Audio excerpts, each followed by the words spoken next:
श्री स्वामी समर्थ. जय जय स्वामी समर्थ. स्वामींचं नाव घेऊन मी आजच्या ह्या नवीन व्हिडिओला सुरुवात करते.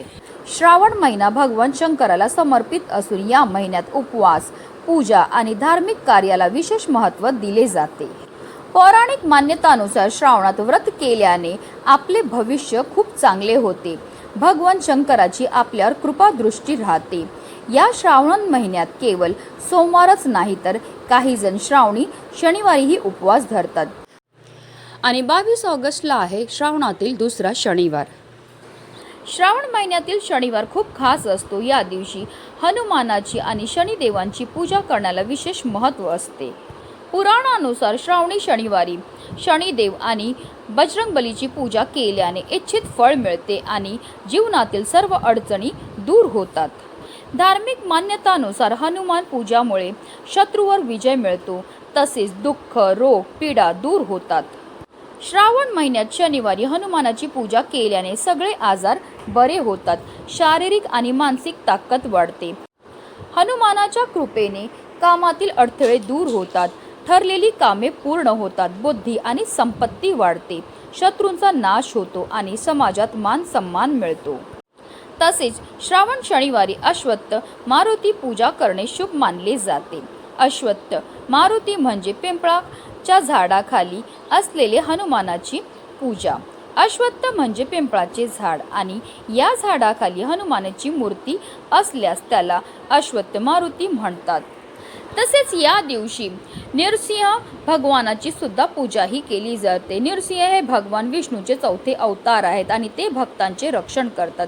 श्रावणी शनिवारी त्यांची पूजा केल्याने सर्व संकटातून मुक्ती मिळते. या दिवशी हनुमानाला आणि शनिदेवाला तेलाने अभिषेक करावा. तसेच भगवान नृसिंहाची विशेष पूजा करून ब्राह्मणांना तिळाचे जेवण द्यावे. यामुळे इच्छा पूर्ण होतात. बजरंगबली हे महादेवांचे 11वे रुद्र आहेत. तसेच शनिदेव हे महादेवांना आपला गुरु मानतात. भगवान शंकराने शनिदेवाला न्यायाधीश बनवले, त्यामुळे शनिदेव माणसांना त्यांच्या कर्मानुसार फळ देतात. भगवान शिवाचे अवतार भैरव आणि रुद्र अवतार हनुमानाची पूजा केल्याने शनिदेवाच्या वाईट नजरेपासून संरक्षण मिळते. धार्मिकदृष्ट्या हा दिवस अतिशय महत्त्वाचा असल्यामुळे या दिवशी काही प्रभावी उपाय आणि सेवा देखील केल्या जातात. आणि म्हणून श्रावणातील शनिवारी तुम्ही व्रत नाही केलं तरीही चालेल, पण शिवलिंगावर अर्पण करा फक्त ही एक वस्तू. ही वस्तू अर्पण केल्यामुळे आपल्या जीवनामध्ये असणारे सर्व दुःख, संकट, अडचणी तर दूर होणारच आहेत, पण फक्त एक दिवसामध्ये आपली प्रत्येक इच्छा, मनोकामना ही पूर्ण होणार आहे. अतिशय प्रभावी अशी ही सेवा आहे की याला उपायसुद्धा म्हणू शकता, जे प्रत्येकाने श्रावणातील शनिवारी करायचं आहे. त्याबद्दल सविस्तर आणि महत्त्वाची अशी माहिती मी तुम्हाला या व्हिडिओमध्ये देणार आहे, तर व्हिडिओ पूर्ण पहा. आणि जर तुम्ही माझ्या चॅनलवर नवीन असतील तर चॅनलला सबस्क्राईब करा आणि शेजारी बेल आयकॉनसुद्धा प्रेस करा, जेणेकरून तुम्हाला माझ्या नवनवीन व्हिडिओचं नोटिफिकेशन हे मिळत राहील आणि तुम्ही एक पण व्हिडिओ मिस करणार नाही. आणि कमेंटमध्ये हर हर महादेव लिहायला विसरू नका. हा उपाय आपल्याला श्रावणातील प्रत्येक शनिवारी करायचा आहे. जर काही कारणास्तव तुम्हाला या शनिवारी करणं शक्य नाही झालं तर त्या पुढच्या शनिवारी केला तरीही चालणार आहे. हा उपाय तुम्ही अगदी सकाळपासून संध्याकाळपर्यंत केला तरीही चालणार आहे. तुमच्यापासून माझ्यापर्यंत प्रत्येकजण खूप मेहनत करतो, खूप कष्ट करतो, जेणेकरून आपल्या आयुष्यामध्ये सुख समृद्धी नांदेल. पण बऱ्याचदा काय होतं ना, आपल्या घरामध्ये काही दोष असतात किंवा आपल्यामध्ये काही दोष असतात, त्यामुळे सुद्धा आपल्याला कोणत्याही क्षेत्रामध्ये यश हे मिळत नाही. आपण मेहनत तर करतो, कष्ट तर करतो, पण आपल्या कष्टाला आपल्या नशिबाची साथही मिळत नाही. आपल्या घरी पैसा तर येतो, पण आलेला पैसा टिकून राहत नाही. जर आपल्या घरामध्ये वारंवार भांडणं होत असतील, कलह होत असतील, आजारपण येत असेल, नवरा बायकोचं पटत नसेल, मुलं खूप हट्टीपणा करत असतील, चिडचिड करत असतील किंवा मुलांना कोणत्याही क्षेत्रामध्ये यश हे मिळत नसेल, तर आवर्जून प्रत्येकाने हा प्रभावी उपाय जो आहे तो आजच्या दिवशी करायचा. हा उपाय करण्याकरता आपल्याला सकाळी सर्वप्रथम देवघरामध्ये दिवा हा प्रज्वलित करून घ्यायचा आहे. देवपूजा करून झाल्यानंतर आपण लगेच हा उपाय करू शकतात की अगदी तुम्ही दिवसभरामध्ये केला तरीही चालणार आहे. हा उपाय करण्याकरता आपल्याला एक वाटीभर दूध घ्यायचं. त्या दुधामध्ये आपल्याला थोडंसं गूळ टाकायचं आहे. त्याचबरोबर आपल्याला एक तांब्याच्या कळशामध्ये शुद्ध पिण्याचं पाणी भरून घ्यायचं आहे. बेलपत्र घ्यायची आहेत, पांढरी फुलं घ्यायची आहेत, तसेच मूठभर आपल्याला काळे उडीद घ्यायचे आहेत. तर या सर्व वस्तू घेऊन जायचे आपल्याजवळ असणाऱ्या महादेवांच्या मंदिरामध्ये.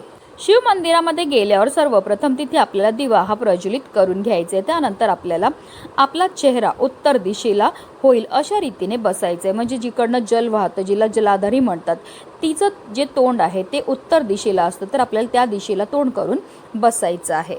आणि त्यानंतर आपण जे जल घेऊन गेलेले आहेत ते महादेवांच्या शिवलिंगावर आपल्याला एक धारेने अर्पण करायचं आहे। जल अर्पण करताना आपल्याला निरंतर श्री शिवाय नमस्तुभ्यम या मंत्राचा जप हा करायचा आहे। जल पूर्ण अर्पण करू नका, अर्ध जल अर्पण करा। त्यानंतर आपण जे एक वाटीमध्ये दूध आणि गूळ टाकलेलं आहे ते आपल्याला शिवलिंगावर अर्पण करायचं आणि त्यानंतर पुन्हा आपल्याला उरलेलं जे जल आहे ते शिवलिंगावर अर्पण करायचं। जल अर्पण करताना निरंतर आपल्याला श्री शिवाय नमस्तुभ्यम या मंत्राचा जप हा करायचा आहे।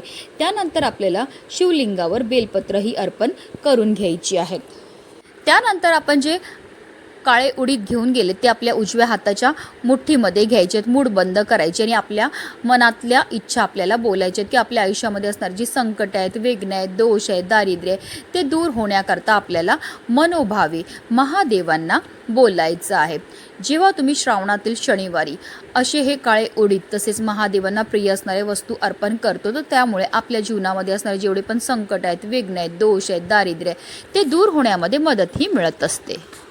त्याचबरोबर आपल्याला शिव मंदिरामध्ये बसूनच शिव दारिद्र्य दहन स्तोत्राचं पठण सुद्धा करायचं। या स्तोत्राचं पठण केल्यामुळे आपल्या जीवनामध्ये असणारं सर्व दारिद्र्य दूर होतं। त्याचबरोबर आपल्याला शनिवार आहे श्रावणातील, म्हणून आवर्जून शनी मंदिरामध्ये जायचं आहे। आता तुमच्या इथे शनी मंदिर असेल तर शनी मंदिरामध्ये जा, नाही तर तुम्ही मारुतीच्या मंदिरामध्ये गेले तरीही चालणार आहे। त्या मंदिरामध्ये सुद्धा आपल्याला मूठभर उडदाची डाळ किंवा तुम्ही काळे उडीद अर्पण करायचे आहेत। हा उपाय केल्यामुळे आपल्या कुंडलीमध्ये शनी दोष असेल तर त्यापासून सुद्धा आपल्याला मुक्तताही मिळत असते।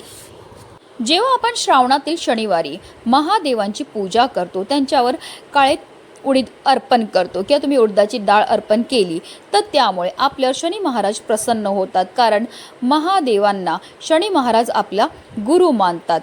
त्याचबरोबर जर तुमचा नोकरी, व्यवसाय, उद्योग व्यवस्थित चालत नसेल तर तुम्हाला काय करायचं आहे, श्रावणातील प्रत्येक शनिवारी जेव्हा तुम्ही महादेवांच्या मंदिरामध्ये जाणार तर तुम्हाला सर्वप्रथम शिवलिंगावर जलाभिषेक करून घ्यायचा आणि त्यानंतर तुम्हाला शमीची पानं जी आहेत ती महादेवांच्या शिवलिंगावर अर्पण करायचे। जेव्हा आपण शनिवारी महादेवांच्या शिवलिंगावर शमीची पानं अर्पण करतो तर त्यामुळे आपल्या नोकरी, व्यवसायामध्ये येणाऱ्या जे अडथळे आहेत ते दूर होतात आणि आपल्याला नोकरी, व्यवसाय, उद्योगामध्ये भरभरून यश प्राप्त व्हायला लागतं। तसेच आपल्याला प्रत्येक श्रावणातील शनिवारी आवर्जून पिंपळ वृक्षाची सुद्धा पूजाही करायची आहे। आपल्याला पिंपळ वृक्षाला जल अर्पण करायचं आहे, त्याचबरोबर तिथे दिवा प्रज्वलित करून घ्यायचा आहे आणि तुम्ही मूठभर काळे उडीद ची जी डाळ असते ती किंवा तुम्ही काळे तिळ हे अर्पण करायचे आहेत। त्यानंतर तुम्हाला पिंपळ वृक्षाला 11 प्रदक्षिणा मारायच्या आहेत। प्रदक्षिणा मारताना निरंतर तुम्हाला ओम नमो भगवते वासुदेवाय नमः या मंत्राचा जप करायचा आणि त्यानंतर आपला उजवा हात पिंपळ वृक्षाला स्पर्श करून आपल्या मनातली इच्छाही बोलायची आहे, कारण पिंपळ वृक्षामध्ये ब्रह्मा, विष्णू, महेश या त्रिदेवांचा निवास असतो। तसेच पिंपळ वृक्षामध्ये शनिदेवांचा सुद्धा निवास असतो आणि जर आपण श्रावणातील शनिवारी पिंपळ वृक्षाची पूजा केली तर त्यामुळे आपल्यावर शनी महाराजांची विशेष कृपाही होत असते। तर हे सर्व उपाय जे आहेत ते आपल्याला प्रत्येक श्रावणातील शनिवारी करायचे। जर तुम्हाला काही कारणास्तव या शनिवारी हा उपाय करणं शक्य नाही झालं तर पुढच्या शनिवारी करा। म्हणूनच व्हिडिओ जास्तीत जास्त लोकांपर्यंत शेअर करा। श्री शिवाय नमस्तुभ्यम। हर हर महादेव।